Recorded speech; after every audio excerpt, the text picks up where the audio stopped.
हरे कृष्णा, राधे राधे। आज की वीडियो में मैं आपको बताऊंगी इंदिरा एकादशी की बहुत ही सरल पूजा विधि। साथ ही जानेंगे इंदिरा एकादशी का व्रत हमें कैसे करना है, पूजा विधि कैसे करनी है, व्रत का पारण कब करना है। तो चलिए हम वीडियो शुरू करते हैं। शास्त्रों में एकादशी तिथि का खास महत्व है। वैसे तो हर महीने दो एकादशी तिथि होती है, लेकिन पितृपक्ष में आने वाली एकादशी तिथि को इंदिरा एकादशी कहा जाता है। तो इंदिरा एकादशी पर यह पूजा विधि हमें कैसे करनी है, तो देखिए, आप चाहे तो अलग से चौकी लगाकर भी पूजा कर सकते हैं या अपने मंदिर में भी यह पूजा कर सकते हैं।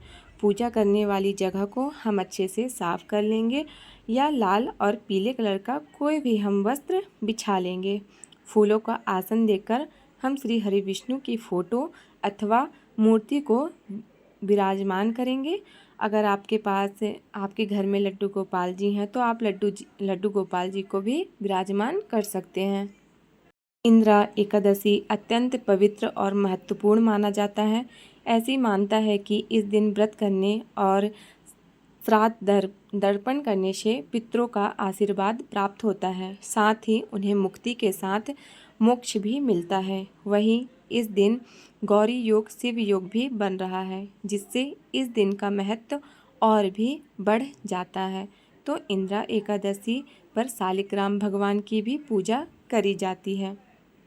हम थोड़े से फूल का आसन देकर शालिग्राम जी को विराजमान कर लेंगे। जल के छींटे लगाकर यानी भाव रूप से हम शुद्धिकरण करेंगे। उसके बाद हम दीपक जला लेंगे, क्योंकि दीपक यानी अग्निदेव हमारी पूजा का साक्षी होते हैं।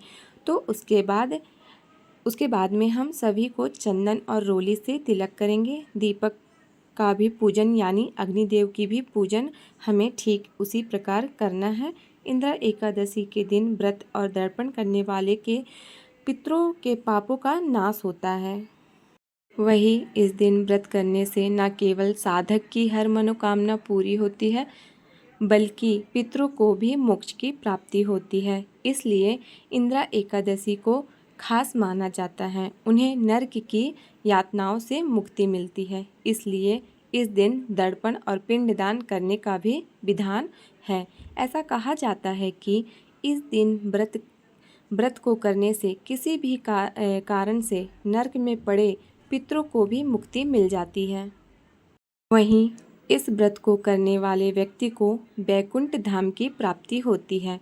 चंदन तिलक करने के बाद में हम तिलक पर तिल समर्पित करेंगे, क्योंकि एकादशी की पूजा में चावलों का प्रयोग नहीं होता है, इसलिए तिल का प्रयोग करेंगे। साथ ही सभी भगवान को हम वस्त्र स्वरूपी कलावा समर्पित करेंगे। अगर आपके पास जनेऊ है तो भगवान गणेश और शालिग्राम भगवान को भी, विष्णु भगवान को भी जनेऊ समर्पित कर सकते हैं।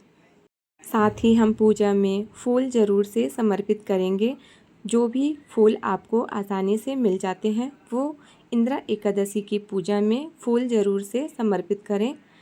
इसके बाद में हम लड्डू गोपाल जी को और विष्णु भगवान को इत्र लगाएंगे और भोग समर्पित करेंगे। आप गणेश जी को अलग से भोग दें और शालिग्राम जी और कृष्ण जी को एक साथ आप भोग दे सकते हैं। साथ ही विष्णु भगवान के भोग में हमें तुलसी दल जरूर से रखना है। इंदिरा एकादशी के दिन आप बहुत सारी चीज़ों का भोग लगा सकते हैं। अगर बहुत सारी चीज़ों में से भोग ना लगा सके तो एक चीज़ का भोग अवश्य लगाएं। इंदिरा एकादशी पर भगवान श्री हरि विष्णु जी को पंजीरी का, केसर की खीर, पंचामृत, बेसन के लड्डू, पीले लड्डू, पंचमेवा, केले और कद्दू का हलवा, ऐसी चीज़ों का भोग आप लगा सकते हैं। बाद आपको एकादशी व्रत का कथा करना है। कथा करने के बाद आप दान दक्षिणा दे सकते हैं। जितना भी आपके पास बन सके आप दान दक्षिणा करिए। एकादशी का व्रत हमें कब रखना है? 17 सितंबर को इंदिरा एकादशी का व्रत रखा जाएगा। उसके अगले दिन यानी 18 सितंबर को इंदिरा एकादशी के व्रत का पारण किया जाएगा। सुबह यानी 18 तारीख को 6 7 से लेकर 8:38 तक आप पारण कर सकते हैं।